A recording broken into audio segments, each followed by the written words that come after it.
Hey guys, welcome back to Let's Play Football Manager 2016. This is the return to glory with AC Milan, and we have the derby coming up in a moment, the Milan Derby, or I think as the game describes it, and I believe this is the official name, the Della Madonnina Derby.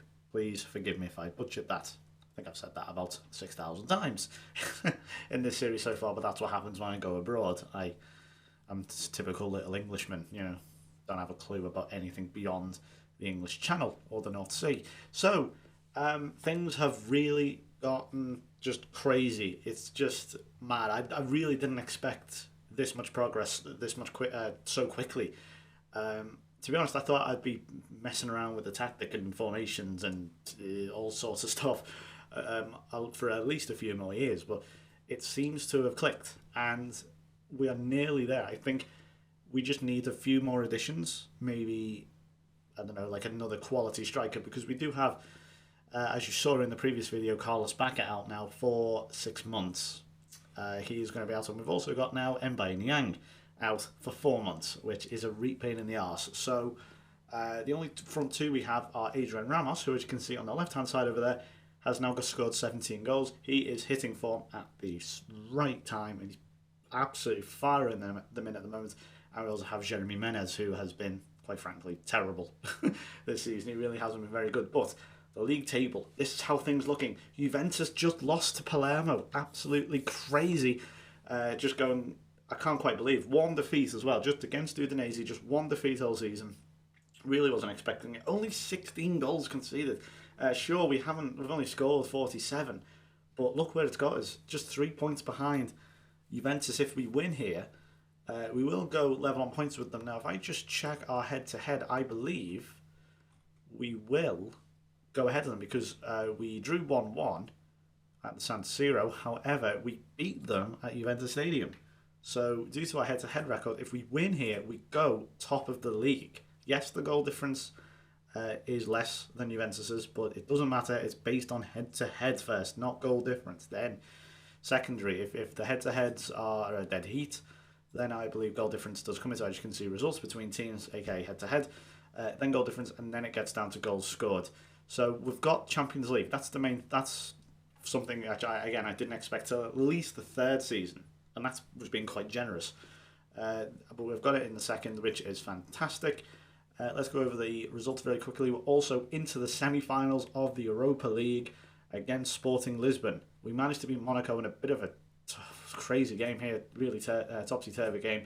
3-2. Adrian Ramos, he is starting to hit them heights now for £2.5 million. I can't quite believe how well he's done, especially considering how utterly useless he was when he first came here. I mean, he was genuinely terrible, but really, really nice return for him. I mean, as I say, £2.5 million from Borussia Dortmund.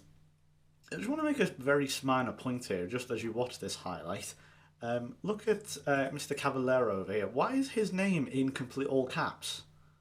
Is there a reason for that? Has he changed his name so that by law it has to be written in all caps or something? I don't quite understand that. Or is that just like a little database error? I'm not quite. It's very strange. I've never seen anyone else's name written in all caps like that. But anyway, there's Jakub Blaszczykowski and Adrian Ramos. They have formed an astonishingly good partnership. That's 3-0 on aggregate. They did get a couple back, in particular this guy, Alessio Cerci, who I think is how you pronounce it. A few people have told me in the comments. He, of course, played for us. I sold him off to Monaco. Funnily enough, that's two players who sold to Monaco. The one I was worried who I thought was going to score was Steven El Shaarawy. He went off around about the time of this goal, maybe about 5 or 10 minutes later, which was really funny. He was completely useless for this whole tie. He just didn't do anything. And Adrian Ramos, considering he's a target man and all this sort of things, he scores very much poacher's goals. And yeah, okay, him and Blaszczykowski are working together incredibly well. Here's El Shaarawy. Okay, he sort of supplied an assist, not really. But yeah, Ivan Cavallero, I don't know why his name's written in all caps, but whatever. Minor detail. And we've had 2 draws, so really we should be perhaps top of the table now. Unfortunately, we were held by Torino, ironically Juventus' rival, Adrian Ramos got an equaliser. Unfortunately, yeah, it just didn't click this stage. You can see in the lineups there, no one played particularly badly. It was just they just scored, I guess. And here's Ramos's goal. Him and Torres linking together. We do have Fernando Torres as well. However, he has also been equally crap. I just want to point out. But yeah, as you can see, no one was really bad. I mean, perhaps Calabria or Mangala could have been a little bit better. Maybe Manuelson could have been a bit better. But really, there was nothing to complain about. And in particular against Roma, Ramos again, especially after Daniel De Rossi got sent off in the 15th minute. But Milan Derby scored a great goal, which I'll show you now. Again, no one really played badly. The worst rating, I think, there was the goalkeeper. And he could hardly do anything about Turbe's goal. Look, see, it's just Blazhkovsky and Ramos. It's quite unbelievable. I'll show you one of Turbe's goal now as well. The game really hyped this one up and was like, oh my god, he scored a great goal, and it is a pretty good goal. But we've had a few of these now where a player simply will just run along the line, slightly at an angle, and then just go bang, with a goal. So it's very frustrating. So we're trying to, I think this is going to be the fourth attempt, get our first win in the Milan Derby. Let's see what we can do. So we are forced to play Ramos and Menez. It's either him or Torres, and Torres has only scored 5 goals. He's not in particularly great form. Menez, I know, who is not either in great form. Torres is probably in slightly better, but Menez can do more. I think he if he has a good game, then he is more likely to win you the match. Blazhkovsky, as you can see, has been in fantastic form. Jose Mari as well, fantastic. Bonaventura, also very good. Keeping Bertolacci out the team at the moment is Mari, so yeah, it's going all very well. Let's get into the game. Donnarumma's playing, 18 years old. Who cares? He's probably been better over a longer period of time than Diego Lopez, who is still... I've still got that promise thing to him to say, I'll give you first team football. That has been hanging there now for the best part of at least 2 months. The longest promise I've ever seen. And I bet you he'll still complain. I've not had enough first team football. It's just so frustrating. It's like, I feel like saying to him, count yourself lucky the fact that you've played as many games as you have. But you can't say that because it's Football Manager. So, right, Inter have started on the front foot. Of course, this is the home tie, even though we do play in the same ground. But hopefully we'll make that count. Here's Bonaventura. I should have done a little bit better there. Not the greatest touch in the world. So technically the treble is really on for us, which is something I would never have thought. Ramos maybe should have scored there. It was a one-on-one. I hate one-on-ones in this game. Very rarely do they score. Certainly strikers don't seem to score one-on-ones. I don't know if that's just because keepers are a lot quicker now. And what I mean by that is I don't mean they're just generally quicker on the game. I mean, in general, goalkeepers are better and quicker. If you compare, I'd say the average agility stats of goalkeepers, say on FM 2005, compared to the average of goalkeepers now, it will almost definitely be quicker. And that's something perhaps we just haven't adapted to. Because you expect it, again, I make this point previously, it's a game. You still expect it to do certain things because it's a video game. Never mind that it tries to replicate real life, it still has to abide by certain things, or you at least expect it to. Here's Jovetic now, anyway. And defending's quite scrappy at the moment. Inter's certainly on the front foot. We are scurrily clearing these away. I don't like it. Zapata, he's just, it's been coming, to be honest. 11 goals for the season for him. It has been coming, to be honest. I don't think we've got players for that. It's just about winning a goddamn game against Inter Milan, which we haven't done yet. Here's Abate getting forwards. Menez. Oh, there we go. At the third attempt, Jeremy Menez. Goodness me. Made a right hash of that, but he got it in the end, and that's all that matters. I think that's the first time he scored. Oh, I can't even point to a time when he last scored. It's certainly a long time. It was a difficult angle, and fair play to him for actually getting it in. It took 3 attempts, but Mari's free. Oh, and Mangala. It was a difficult header. But now we are on top.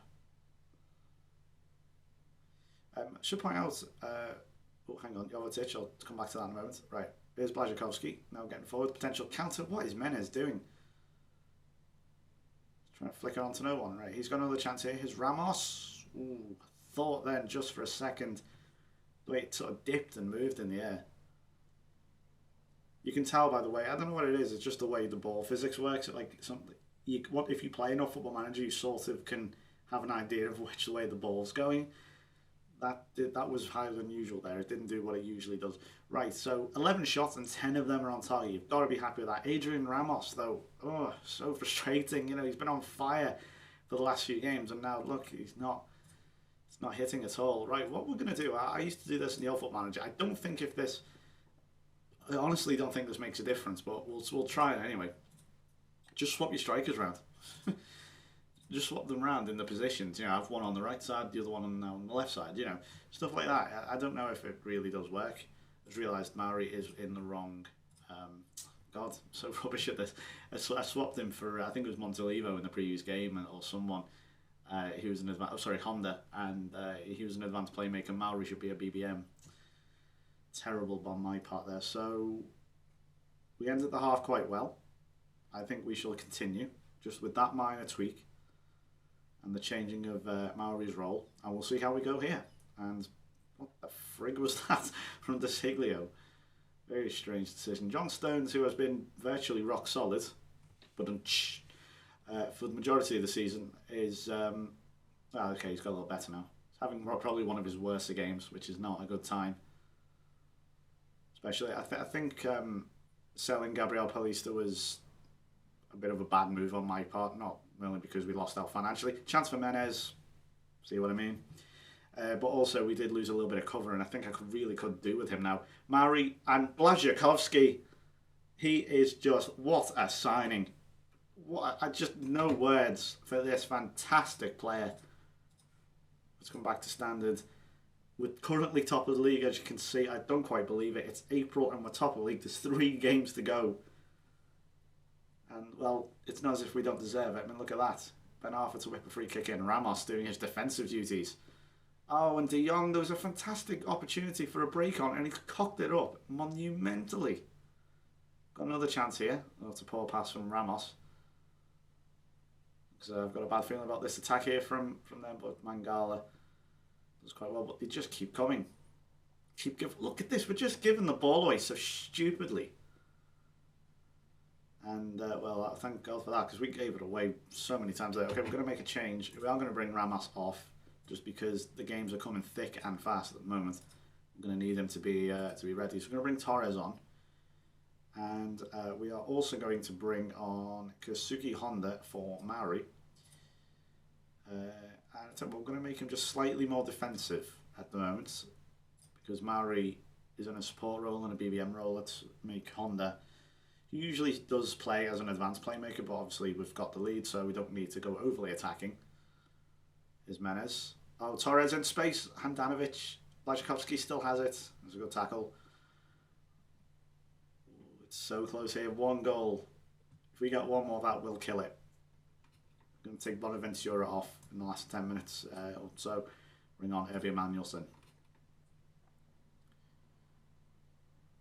Here's De Siglio. I did think about maybe bringing a defender on, but we are still doing quite well. Despite this, we're going to go to defensive now. Slightly deeper. This is as per usual. And change the team shape back to flexible. I generally don't go structured. I've never really found much in the way of success with it, so I've just kept away from it, really. It's nothing against people who use it, not even if I should or not. It's just that it's not worked for me over periods of time, so I decided to not go there. And as you can see, we're just launching the ball away again. Right, I've got a chance here, as long as you don't sloppily give it away with a stupid lofted ball in the air. Just keep it on the floor. So we could actually win it here. Jeremy Menez going all the way, and that, ladies and gentlemen, is the first victory in a Milan derby for AC Milan. Fantastic work from Menez. 22 games without defeat as well, I just want to point out. So still haven't lost since that Udinese game, way back in like November. Goodness me, well, Menez was absolutely fantastic there. Little twinkle toes almost. See what I mean though about Menez? He will do that for you. And De Siglio, well, he's offside. Could have been 4. That would have been the icing on the cake. But it doesn't matter because it's 3-1, and that, as I say, is the first victory in a Milan derby. And perfect timing as well because it's taken us top of the league. I can't quite believe it. And beating expectations. Look at that. Got an achievement there. Well, it sent us top. We'll see what we can do. So, few games to go. Now, I'm going to do the next game live. In fact, I think, you know what? Let's do every game live until the end of the season. Because I think I owe you that. Let's see how we do. So, we've got the Sporting Lisbon then game, which is going to be semi-finals of the Europa League. Then we'll play Palermo, who, of course, beat Juventus. So, that is not going to be easy. Play Verona at home. Cagliari is the final game of the season away. And of course, either side of that, we have the Europa League semi-final leg 2, and then Napoli in the Italian Cup final. And who knows, potentially Europa League final, either against Paris Saint-Germain or Hoffenheim. Probably would assume PSG, a team who I've had very, very good success against in European finals. I think I ended up beating them at least 2 or 3 times in the past on older FMs. So hopefully they'll get through. The omens will be good. So thank you very much for watching. I will then see you for the next game, which is going to be the first leg of the Europa League semi-final against Sporting. See you then. Goodbye.